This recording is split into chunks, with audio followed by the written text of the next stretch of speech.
संत एक शोध में आपका स्वागत है। आज हनुमानगढ़ी के महान श्री राजू दास जी महाराज हैं, जो कि अपने परिचय के मुहताज नहीं हैं।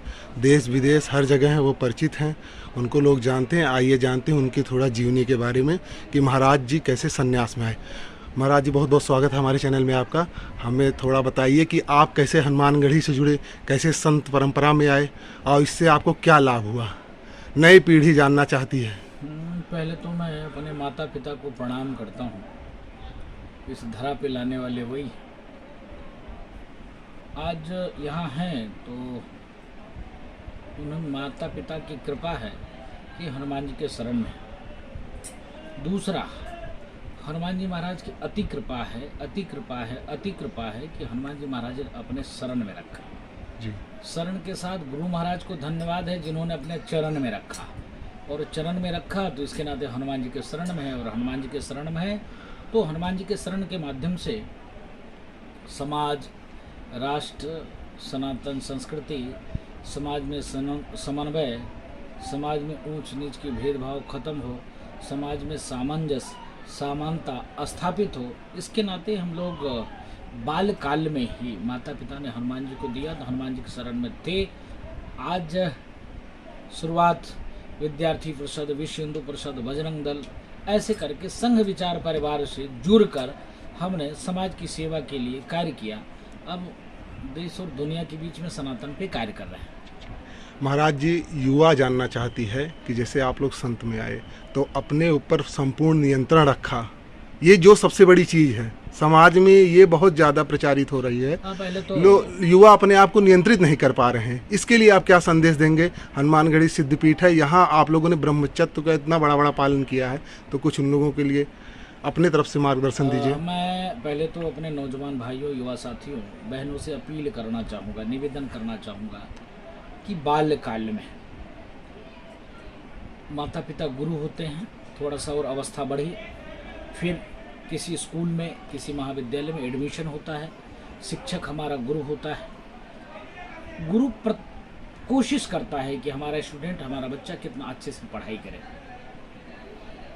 थोड़ा सा और हम लोग आगे बढ़ते हैं तो माता पिता की कृपा से किसी संत चरण, आध्यात्मिक गुरु के शरण में जाते हैं, तो आध्यात्मिक गुरु संदेश देते हैं, शिक्षा देते हैं कि आप ब्रह्मचर्य का पालन करो, सत्यनिष्ठ बनो, आप ईर्ष्या, द्वेष, कलेश को दूर करो और मन में एक ही भाव लाओ, निरंतर आगे बढ़ते रहो, आगे चलते रहो।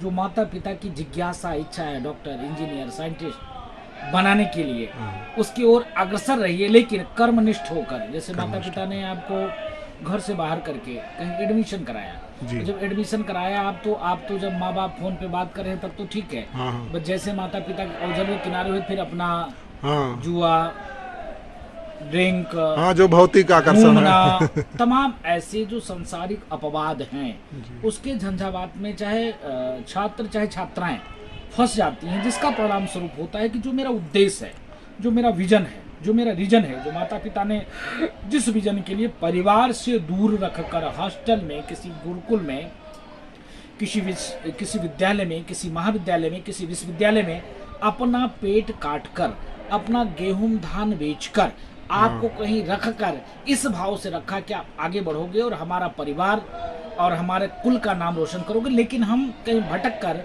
और उस नशाखोरी में चले जाते हैं, कहीं भटक कर किसी के प्रेम जाल में फंस जाते हैं, कहीं भटक कर कहीं अन्य झंझावात में फंस जाते हैं। तो मेरे भाई, प्यारे बहनों, आपसे अपील है, निवेदन है कि आप अपने माता पिता की निष्ठा पर कर्मनिष्ठ होकर खड़े उतरिए, अपने मन को संयमित करके, अपने मन को वश में करके, जो उद्देश्य है उस उद्देश्य की पूर्ति करने के लिए आप मन से पढ़ाई लिखाई करो। यह हम युवाओं को संदेश देना चाहेंगे। दूसरी तरफ, युवा जिस प्रकार से आए दिन काम, नौकरी, बिजनेस, इसके चक्कर में पड़े रहते हैं, इसके साथ साथ जब आप मन मस्तिष्क को शांत नहीं करेंगे, अपने बस में नहीं करेंगे, जब आप थोड़ा सा आध्यात्मिक ज्ञान नहीं लेंगे, आप किसी संत के चरण में नहीं बैठेंगे, किसी मंदिर में नहीं जाएंगे, तो यह जो आपके अंदर कलेश से बढ़ता रहेगा, आप उसकी पूर्ति नहीं कर सकते। इसके नाते आपसे अपील है कि किसी भी संत चरण में बैठना चाहिए, आध्यात्मिक गुरु के पास जाना चाहिए, जो उनके गुरुजन हैं उनके गुरुजन से भी शिक्षा लेनी चाहिए, गुरुजन से भी मार्गदर्शन लेना चाहिए, जिससे जब आध्यात्मिक ज्ञान आप लोगे तो आपका चरित्र, मन, वाणी आपकी ठीक होगी और आप आगे जिस उद्देश्य के लिए बढ़ रहे हो उसकी पूर्ति कर सकते हो। महाराज जी, लफ्ज़ियात बहुत तेजी से चल रहा है, इस पे कुछ कहिए, आप क्या करें? नहीं, पहली बात तो मैं निवेदन करना चाहूँगा कि उन बहनों से, हे प्यारी बहना, जिस माँ ने तुमको पेट में 9 महीने तक रखा, जिस बाप ने इतना प्यार दिया, दुलार दिया, जिस भाई बहन ने इतना तुमको स्नेह दिया, ऐसे लोगों को छोड़कर कुछ कट्टरपंथी के चंगुल में तुम पड़ जाती हो। पढ़ने के बाद तुम इतनी आगे बढ़ जाती हो कि आगे कुआं पीछे खाई, यह स्थिति उत्पन्न हो जाती है। तो पहले अपने चरित्र को ठीक करो, अपने मन को ठीक करके रखो कि माता पिता जिसको हमारे उसमें बंधन में बांधेंगे हम उसी के साथ जाएंगे। हम ऐसे कहीं ऐसे कालनेमियों के चक्कर में ना जाए, ऐसे खूनी भेड़िए के चक्कर में ना जाए, ऐसे नरभक्षी, नर पिचास, ऐसे विधर्मी जो अन्य मजहब के लोग होते हैं। अन्य मजहब में विशेषतः इस्लाम में क्या होता है, इस्लाम में नारी उपभोग की वस्तु होती है, महज उनके यहाँ स्त्री कांटेक्ट की वस्तु होती है, सिर्फ यूज करो और फेंक दो। बच्चे पैदा करने की मशीन के अलावा महिलाएं इस्लाम में और उसका कोई वजूद नहीं और कुछ नहीं। तो इसके नाते ऐसा ना करके, तो सबसे ज़्यादा तो लव जिहाद के चक्कर इसके नाते बढ़ रहा है कि हमारी बहनें भटक जाती है और उनके जो फंडिंग करने वाले लोग हैं वो आपके पीछे ऐसे करके बच्चे को लगा देते हैं, जो बच्चे आपको समय देते हैं, पहनाते हैं, कपड़े देते हैं, आपको घुमाते हैं, खिलाते हैं, पिलाते हैं, आप जहाँ कहते हो पट से मोटरसाइकिल लेकर चले आते हैं, आपके पीछे पीछे घूमते हैं। इससे आपको लगता है कि नहीं ये बहुत केयर करता है, वो आपको केयर नहीं करता है। आपकी जो सौंदर्य है, आपका जो यौवन है, उसका दोहन करना चाहता है। उसके साथ साथ वो ऐसे वीडियो, ऐसे फुटेज लेने के बाद आपको ब्लैकमेल करता है, आप उसके झांसे में पड़ जाती हो, यहाँ तक कि आप परिवार का गहना लेकर भाग जाती हो, यहाँ तक कि अपने परिवार को लात मारकर आप उसके साथ चली जाती हो। उसके बाद होता क्या है, 56 टुकड़े, 72 टुकड़े, 35 टुकड़े, 26 टुकड़े, पीट पीट कर 40 छुरे मारना, उसके बाद ईंटे से कूच कर मारना, उससे भी नहीं होता तो गला काट देना। यह स्थिति आपको झेलना पड़ता है। अच्छा महाराज जी, योगी जी जब से यहाँ इनका शासन हुआ है, एक संत का शासन, तब से प्रदेश में आपके हिसाब से क्या सुधार विशेष हुआ जिससे संत समाज के अंदर भी एक उत्साह आया है और संत समाज को राजनीति की बागडोर बढ़ चढ़ के संभालनी चाहिए? महाराज जी नहीं, देखिए संत के लिए पूरा समाज ही उसका परिवार होता है। साधु के लिए क्या है, ये मंदिर है, आज हम हैं, कल किसी और लोग यहाँ का महंत होगा। हमने तो पैदा किया नहीं, हमारा ब्लड रिलेशन तो चलता नहीं है, मंत्रगत रिलेशन चलता है। कोई भी आके यहाँ रह सकता है, कोई भी सेवा कर सकता है, तो अपना क्या है, अपना तो कुछ है नहीं, अपने को लेकर तो जाना नहीं। इसके नाते संतों को राजनीति की स्वच्छता और ठीक करने के लिए इन कालनेमियों भेड़ियों से, इन नेता जो कालनेमी भेड़िए टाइप के जो नेता हैं, जो लूट, हत्या, बलात्कार, व्यभिचार, इतने केस, इतने इनके ऊपर गुनाह, फिर भी वो सफ़ेद पोश पहनकर और जो रात दिन मेहनत करके पढ़ाई करता है, IAS बनता है, वो जाके सलूट उनको मारते हैं।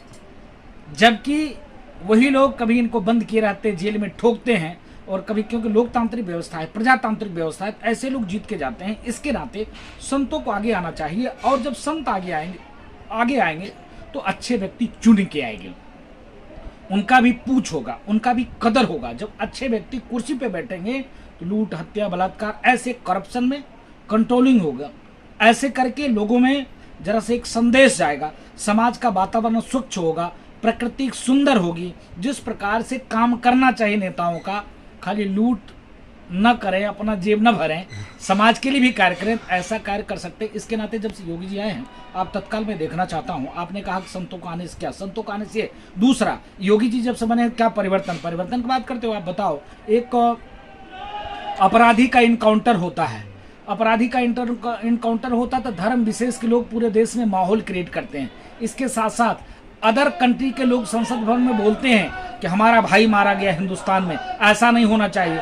जब बात करते हो आतंकवादी के मारे जाने पर ऐसा भाव एक धर्म विशेष के लोग करते हैं, लेकिन उत्तर प्रदेश में चू तक नहीं होता है, किसी की मजाल नहीं कुछ बोलने का। नंबर 1, जो उत्तर प्रदेश जहां पर अधिकतर आतंकवादी मानसिकता के लोग हैं, मुस्लिम, यहाँ इस्लाम के मानने वाले अधिकतर आतंकवादी मानसिकता के लोग हैं। आप कहोगे बाबा ने विवादित बयान दिया, मैं पूछना चाहता हूं, अधिकतर उत्तर प्रदेश में इस्लाम को मानने वाले आतंकवादी मानसिकता के लोग हैं, कहीं न कहीं आतंकवाद से प्रेरित हैं, कहीं न कहीं विश्व में व्याप्त आतंकवाद में उनका उसमें कुछ न कुछ योगदान है, प्रशय उनको मिलता है। आप देख सकते हो कि अभी तत्काल में बकरीद बीती, बकरीद में उत्तर प्रदेश के यशस्वी मुख्यमंत्री ने कहा था सार्वजनिक स्थल पर कहीं पर भी ऐसे कार्यक्रम नहीं होंगे, हल्ले दंगे नहीं होंगे, असलाह नहीं लहराए जाएंगे। कहीं कुछ हुआ, शांतिपूर्वक बीत गया।